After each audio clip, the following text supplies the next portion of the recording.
Hello दोस्तों, प्रतिशत में आज का पहला प्रश्न है। किसी वर्ग की प्रत्येक भुजा में 30% की वृद्धि होने पर इसके क्षेत्रफल में कितने प्रतिशत की वृद्धि होगी। तो बोल रहा है कि एक वर्ग है और वर्ग की क्या प्रत्येक भुजा में क्या कर रहा है, वृद्धि कर रहा है। तो प्रत्येक भुजा में वृद्धि होने का मतलब है कि वर्ग की सभी भुजाएं क्या होती हैं, बराबर होती हैं। वर्ग की सभी भुजाएं क्या होती हैं, बराबर होती हैं। तो ये प्रत्येक भुजा में वृद्धि करने का मतलब हो गया कि सभी भुजाओं में क्या करता है, वृद्धि करता है। और कितने ही करता है, 30% की वृद्धि करता है। तो मैं बोलूं कि पहले मेरे पास एक वर्ग था, पहले मेरे पास एक वर्ग था। तो इस वर्ग की जो भुजा थी वो मैंने मान ली 10 सेंटीमीटर थी। कितनी थी, 10 सेंटीमीटर थी। तो इसका मतलब हो गया कि पहले जो वर्ग था मेरे पास उसका क्षेत्रफल क्या था।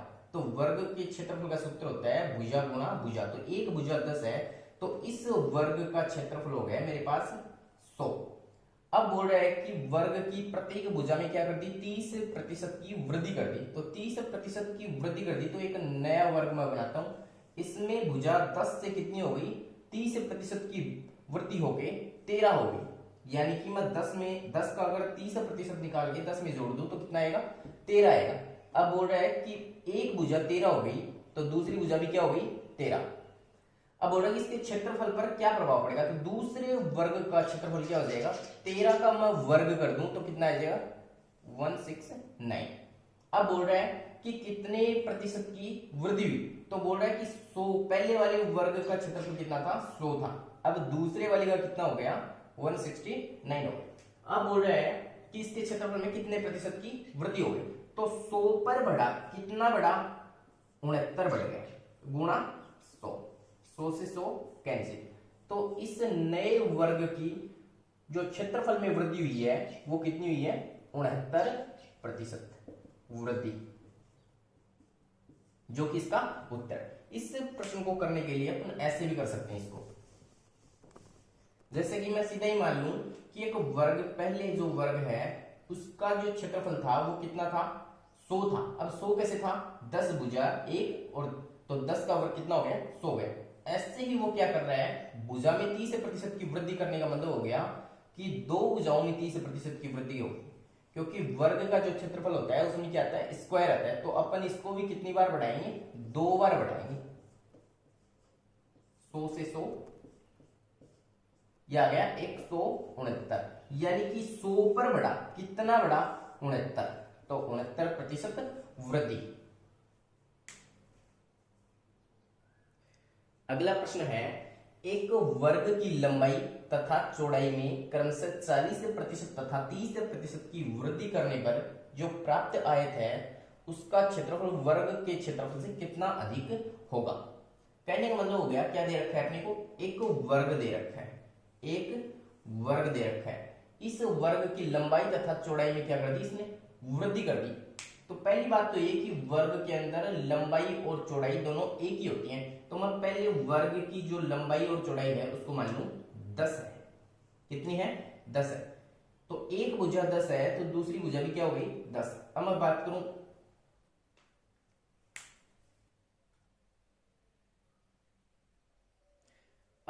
करूं, कि ये जो वर्ग है इस वर्ग का क्षेत्रफल क्या होगा। तो वर्ग का क्षेत्रफल हो जाएगा 10 का स्क्वायर या फिर 100 वर्ग सेंटीमीटर या फिर 100 वर्ग मीटर। अब बोल रहा है कि इस वर्ग की लंबाई में तो 40% की वृद्धि कर दी और चौड़ाई में क्या कर दी, 30% की वृद्धि कर दी।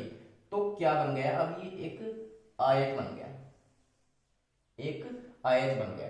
याद रखें कि आयत में लंबाई अधिक होती है और चौड़ाई कम होती है। तो लंबाई में क्या कर दी, 40% की वृद्धि कर दी। तो 10 पर अगर मैं बढ़ा दूं 40%, तो सीधा सा मैं 10 का 40% निकालूं तो कितना आ गया, 4 आ गया। और 10 पर क्या हुई, 4 की वृद्धि, तो ये कितना हो गया, 14। ऐसे ही 10 का मैं 30% निकालूंगा तो 10 पर कितनी बढ़ेगी चौड़ाई, 3 बढ़ेगी। तो कितनी हो जाएगी, चौड़ाई होगी 13।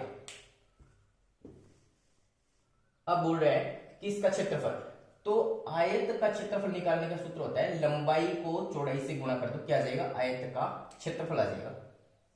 तो 13 को मैं 14 से कर दूंगा गुणा 2, 18, यानी कि 182 आ गया। अब बोल रहा है कि जो प्राप्त आयत है, अपने को जो आयत प्राप्त हुआ है, इस आयत का क्षेत्रफल वर्ग के क्षेत्रफल से कितना अधिक है। तो वर्ग का क्षेत्रफल ने कितना निकाला था, 100 निकाला था, और आयत का क्षेत्रफल कितना निकाला, 182। तो 100 पर वृद्धि हो रही है, कितने की हो रही है, 82 की, तो गुणा 100, 82%। कहने का मतलब ये हो गया कि जो आयत का क्षेत्रफल है, उसका आयत का क्षेत्रफल वर्ग के क्षेत्रफल से 82% अधिक प्राप्त होता है, जो कि प्रश्न का उत्तर है। अगला प्रश्न है, किसी वृत्त की त्रिज्या में 50% वृद्धि कर दी जाए तो इसके क्षेत्रफल पर क्या प्रभाव पड़ेगा। इस बार क्या दे रखा है, अपने को एक वृत्त दे रखा है, तो मैं एक वृत्त का चित्र बनाऊं तो ये इसकी होती है त्रिज्या r। अगर मैं वृत्त के क्षेत्रफल की बात करूं तो वृत्त के जो क्षेत्रफल का सूत्र होता है वो होता है पाई आर स्क्वायर। इसमें देखो ये आर स्क्वायर आ रहा है, तो इसका मतलब हो गया कि जो वृत्त का क्षेत्रफल है उसमें त्रिज्या है ना, वो 2 बार आती है। कितनी बार आती है, 2 बार आती है। तो त्रिज्या में अगर वृद्धि होगी तो कितनी बार होगी, 2 बार होगी। तो मैं इस प्रश्न को ऐसे निकाल सकता हूं सीधा कि मैंने मान ली कि पहले जो वृत्त का क्षेत्रफल था या फिर त्रिज्या थी उसकी 10 गुणा 10 100 थी, उसका क्षेत्रफल कितना हो गया, 100 गया। अब बोल रहे हैं कि त्रिज्या में 50% की वृद्धि होगी, तो 150/100 गुणा 150/100। त्रिज्या कितनी बार बढ़ेगी, 2 बार। तो 100 से 100 कैंसिल, 2 शून्य से 2 शून्य, 15 को मैं 15 से गुणा कर दूंगा, आ जाएंगे 225, क्योंकि 15 का वर्ग होता है 225। अब देखो बढ़ रही है, कितनी बढ़ रही है, 100 पर बढ़ रही है, और कितनी बढ़ रही है, 125 बढ़ रही है। कितनी बढ़ रही है, 100 से अधिक आ रही है, कितनी, 125। तो इसका मतलब हो गया कि वृत्त का जो क्षेत्रफल है उसमें वृद्धि हो गई, उसमें कितने की वृद्धि होगी, 125% की उसके क्षेत्रफल में वृद्धि होगी, जो कि प्रश्न का उत्तर है। अगला प्रश्न है, एक दुकानदार अपने ग्राहकों से क्रय मूल्य से 15% अधिक मूल्य लेता है। यदि एक ग्राहक ने टीवी 9,039 रुपए में खरीदा तो दुकानदार ने इसे कितने में खरीदा। ये बोल रहे हैं कि कोई दुकानदार है और वो दुकानदार अपने ग्राहकों से, यानी कि कोई भी उस दुकानदार से वस्तु लेने के लिए आता है, तो उस दुकानदार ने जितने में खरीदी थी वो उससे भी 15% अधिक मूल्य उस ग्राहक से अर्जित करता है। ऐसे ही एक ग्राहक उसके पास आया और उसने उससे टीवी खरीदा 9,039 रुपए का। अगर खरीदा तो दुकानदार ने जितने में लिया था उससे वह कितने प्रतिशत अधिक लेता है, 15% अधिक लेता है। इसका मतलब हो गया कि दुकानदार ने खुद जो 100 रुपए में खरीदा था, खुद अगर दुकानदार ने 100 रुपए में खरीदा था तो उस ग्राहक से उसने कितने रुपए लिए हैं, 115, यानी कि उसने खुद 100% दिए हैं तो उसने लिए कितने हैं, 115%। ऐसे ही अंकों में अगर मैं बात करूं या फिर संख्या में मैं बात करूं तो 9,039 रुपए लिए हैं उस ग्राहक से, और वैसे प्रतिशत में कितने लिए, 115%। तो मैं 115% को, किसको, 115% को बराबर कर दूंगा किसके, 9,039 रुपए के। तो कहने का मतलब हो गया कि मैं यहां से मान निकालूं तो 9,039/115 गुणा में 100। यहां पर 115 है तो 115 में 23 का भाग जाता है, तो ऊपर वाली संख्या भी 23 से शायद कट जाएगी। तो 23 को मैं 5 से काट दूं और 23 को इससे 3 बार काटूं, एक बार फिर मैं 9 बार काट दूं और फिर 3 बार। अब मैं इसको काटूं एक बार, ये कट गया 20 बार। 393 को मैं अगर 20 से गुणा कर दूं तो 6,7860 रुपए, यानी कि जो 100% जो वैल्यू थी वो कितनी थी, 7,860 रुपए, जो कि अपने को पूछा है कि दुकानदार ने इसे कितने में खरीदा। तो दुकानदार ने उस वस्तु के 100% दिए थे, जो कि अपन ने निकाला है 100%, तो कितना हो गया, 7,860 रुपए में दुकानदार ने उस वस्तु को खरीदा था और बेचा कितने में, 9,039 रुपए में। कितना बढ़ाया इससे, इससे बढ़ा दिया इसने 15% अधिक बढ़ाकर 9,039 रुपए में बेचा। तो प्रश्न का उत्तर हो गया 7,860 रुपए। अगला प्रश्न है, किसी संख्या में 10% कमी करके उसमें पुनः 10% वृद्धि कर दी गई, इस प्रकार जो प्राप्त संख्या है वो पूर्व संख्या से 50 कम है, तो पूर्व संख्या अपने को ज्ञात करनी है। इस प्रश्न का अगर बेसिक देखें तो मैं ऐसे कह सकता हूं कि जो संख्या है किसी संख्या, तो वो संख्या मैंने मान ली क्या है, अक्स है। संख्या में 10% कमी करके, संख्या में 10% कमी करके, तो संख्या में अगर मैं 10% की कमी कर दूं तो कितना हो गया, 90/100 करके पुनः उसमें 10% क्या कर दी गई, वृद्धि कर दी गई। तो पुनः उसमें 10% की वृद्धि करूं तो ये हो गई 115, सॉरी 10% की क्या करनी है, वृद्धि करनी है, तो 110/100। अब ये पहले जो संख्या थी अपन ने क्या मानी थी, अक्स मानी थी, इसमें क्या कर दी, 10% की कमी कर दी, उसके बाद पुनः इसमें 10% की वृद्धि कर दी। अब बोल रहा है कि इस प्रकार जो प्राप्त संख्या है, यानी कि अपने को जो संख्या प्राप्त होगी वो अपने जो पूर्व में संख्या थी, पूर्व में संख्या क्या थी, अक्स थी, उससे क्या है 50 कम है, तो पूर्व संख्या अक्स से क्या है 50 कम है। ऐसे में इसको सॉल्यूशन करूं तो 0 से 0, तो ये हो गया 99 अक्स बटे 100 बराबर अक्स माइनस 50। अगर मैं यहां से इस 50 को इधर लेके आ जाऊं तो ये हो गया 50, और इसको इधर लेके आ जाऊं तो ये हो गई -99 अक्स बटे 100। अब इसका सॉल्यूशन करूं तो मैं 100 को पूरी समीकरण से गुणा कर दूं तो ये तो हो गया 5000। 50 को अगर मैं 100 से गुणा कर दूं तो ये हो गया 5000, और इसको मैं 100 से गुणा कर दूं तो इसका 100 हो गया कैंसिल, और इसको 100 से गुणा कर दूं तो ये हो गया 100 अक्स। अब मैं 100 अक्स में से 99 अक्स अगर घटा दूं तो कितना आ गया, अक्स आ गया, और अक्स क्या थी, अपनी प्रारंभिक संख्या थी, तो प्रारंभिक संख्या क्या हो गई, अक्स 5000। तो पूर्व संख्या अपनी को पूछी है, तो पूर्व संख्या क्या हो गई 5000। अगर इस प्रश्न को अपन ऐसे न निकालें तो अपन ऐसे निकाल सकते हैं इसको, ये अपने को पता है कि पूर्व में मैं मान लूं कि संख्या कितनी थी, 100 थी, तो 100 में अगर मैं 10% की कमी कर दूं तो कितना हो गया, 90/100 हो गया, और 10% की वृद्धि कर दूं तो कितना हो गया, 110/100। अगर इसका मैं सॉल्यूशन करूंगा तो ये आएगा 99%, यानी कि पूर्व संख्या में कितनी कमी हुई, 1% की कमी हुई। वैसे भी आपको इसको निकालने का एक सीधा तरीका है कि अगर उतने की ही कमी हो और उतने की ही वृद्धि हो, उतने की ही कमी हो और उतने की ही वृद्धि हो, यानी कि इसमें 10 की हो रही है कमी और 10 की हो रही है वृद्धि, तो इसका सीधा एक सॉल्यूशन होता है कि इस संख्या का क्या कर दें, वर्ग कर दें, और 100 का उसमें भाग लगा दें, तो हमेशा क्या होती है, कमी होती है। तो यहाँ पे कितने की कमी हो गई, 1% कमी। दो तरीके हैं इसको निकालने के। अब अपने को पता चल गया कि कितनी कमी हो रही है, 1% की कमी हो रही है, 100 से 1% की क्या हो गई, कमी हो गई। तो प्रतिशत में तो 1% की कमी आ रही है, और वैसे बोल रहा है कि पूर्व संख्या 50 कम हो गई। प्रतिशत में तो 1% कम हो गई, और हकीकत में कितनी कम हो गई, 50 कम हो गई। तो यहां से अगर मैं मान निकालूं तो 50 इसके बटे में जो 100 आएगा वो इसके साथ हो जाएगा गुणा, यानी कि वो जो संख्या थी पूर्व संख्या वो कितनी है, 5000, जो कि प्रश्न का उत्तर। अगला प्रश्न है, एक छोटी मेज तथा एक कुर्सी का कुल मूल्य कितना है, 430 रुपए। यदि प्रत्येक मेज का मूल्य कुर्सी से 15% तक अधिक हो तो मेज व कुर्सी का मूल्य ज्ञात करना है।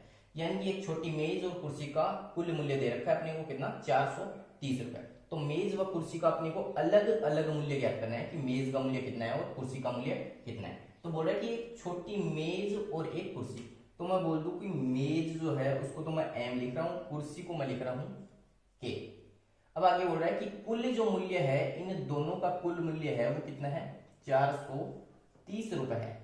यदि प्रत्येक मेज का मूल्य कुर्सी से 15% तक अधिक है, यानी कि जो मेज का मूल्य है वो कुर्सी से कितना अधिक है, 15% अधिक है। अब मैं बोलूं कि जो मेज का मूल्य है उसको मैं, इस कुर्सी के मूल्य को मैं अक्स मान लूं, कुर्सी के मूल्य को क्या मान लूं, अक्स मान लूं, तो मेज का मूल्य इससे कितना 15% अधिक है, तो इसका मूल्य कितना हो जाएगा, अक्स गुणा 115/100, किसका मूल्य हो जाएगा, मेज का मूल्य हो जाएगा। अब बोल रहा है कि इन दोनों का योग यानी कि कुर्सी का मूल्य और मेज का मूल्य दोनों का योग कितना है, अपना 430 है। यहां से मैं इसका सॉल्यूशन करूं तो मैं इस 100 को पूरे समीकरण से गुणा कर दूं या फिर यहां से 100 का लैस ले लूं, तो ये 100 इसके साथ भी क्या हो जाएगा, गुणा हो जाएगा, इसके साथ भी मैं 100 का गुणा कर दूंगा, तो इसके साथ भी क्या कर दूंगा, 100 का गुणा, इस 100 से 100 कैंसिल हो जाएगा, तो आ गया 115 अक्स प्लस 100 अक्स बराबर 43,000। अब इनका मैं योग करूं तो हो गया 215 अक्स बराबर, अक्स का मान आ गया, यहां से मैं इसमें अक्स का क्या दे दूंगा, भाग दे दूंगा, 215 में 215 का भाग, इसको मैं काट दूं तो ये आ गया 2, यानी कि अपने पास जो अक्स का मान आया है वो कितना आया है, 200 रुपए। अपन ने अक्स किसको माना था, तो ये देखो अपन ने अक्स माना था कुर्सी को, यानी कि अपने पास जो कुर्सी का मूल्य आया है, कुर्सी का मूल्य आया है वो कितना आया है, 200 रुपए, और मेज का मूल्य कितना हो जाएगा, दोनों का मूल्य अगर 430 रुपए है, उसमें से कुर्सी का मूल्य 200 रुपए है, तो मेज का मूल्य कितना हो जाएगा, 430 में से 200 घट जाएंगे, कितना आ जाएगा, 230। तो प्रश्न का उत्तर हो गया कुर्सी का मूल्य 200 रुपए और मेज का मूल्य 230 रुपए। अगला प्रश्न है कि 605 टॉफी कुछ बच्चों में बराबर बराबर इस प्रकार बांटी गई कि प्रत्येक बच्चे को कुल बच्चों की संख्या के 20% के बराबर टॉफी मिले, तो प्रत्येक बच्चों को कितनी टॉफी मिली। प्रश्न में बोल रहा है कि 605 टॉफियां हैं और वो कुछ बच्चों में बराबर बराबर बांटनी है, और बांटनी भी कैसे है, इस प्रकार बांटनी है कि प्रत्येक बच्चे को जो टॉफी मिले वो कुल बच्चों की जो संख्या है उसके 20% हो। तो प्रश्न जैसे बोल रहा है, मैं मानूं कि मना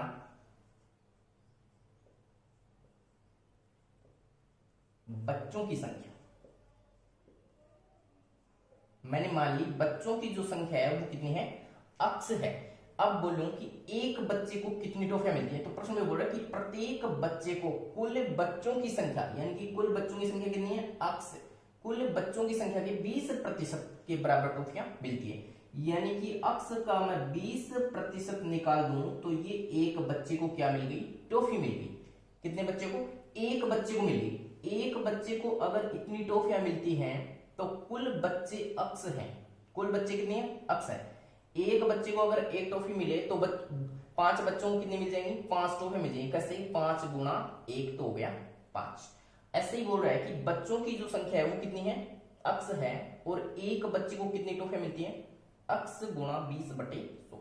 तो एक बच्चे को इतनी मिल गई तो कुल बच्चे इतने हैं, तो मैं कुल बच्चों की संख्या से क्या कर दूंगा, कुल बच्चों की संख्या से टॉफी को, एक बच्चे को जो टॉफी मिली है उसको गुणा कर दूंगा। अगर मैं एक कुल बच्चों की संख्या के गुणा कर दूं एक बच्चे की टॉफी के, तो कुल टॉफियां आ जाएंगी, और कुल टॉफियां अपने को प्रश्न में दे रखा है कितनी है, 605 है, तो मैं बराबर कर दूंगा 605 के।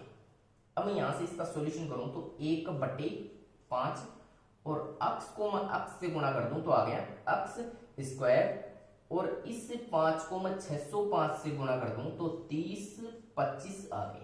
ऐसे ही मैं इस अक्स स्क्वायर का वर्गमूल करूं तो क्या आ गया, अक्स आ गया, इधर 30 25 का अगर मैं वर्गमूल कर दूं तो आ गया 55। 30 25 का वर्गमूल होता है 55। जो अपन ने अक्स माना था वो क्या माना था, अपन ने अक्स माना था बच्चों की संख्या, तो बच्चों की संख्या क्या है, अक्स, तो बच्चों की संख्या अक्स का अपन ने मान निकाल लिया कितना, 55, यानी कि कुल बच्चों की संख्या कितनी हो गई, 55 हो गई। अब देखो प्रश्न में क्या बोल रहा है, तो प्रत्येक बच्चे को कितनी टॉफियां मिली। अब प्रश्न में बोल रहा है कि प्रत्येक बच्चे को कुल बच्चों की संख्या के 20% के बराबर टॉफियां मिलती हैं। तो कुल बच्चों की संख्या के 20% के बराबर टॉफियां मिलती हैं। तो यही पूछा अपने को कि एक बच्चे को कितनी मिली, तो अपन निकाल लेंगे कि कुल जो बच्चों की संख्या है वो कितनी है, 55, और इस 55 की 20% एक बच्चे को टॉफियां मिलती हैं। तो 55 का क्या निकाल लूंगा मैं, 20%, तो 20/100। इस 20 को इससे काट दूंगा, कितना आ गया, 5 आ गया। 5 को इससे काट दूं तो 11। इसका मतलब हो गया कि प्रत्येक बच्चे को जो टॉफियां मिलती हैं वो कितनी मिलती हैं, 11, यानी कि एक बच्चे को 11 टॉफियां मिलती हैं, जो कि प्रश्न का क्या है, उत्तर है।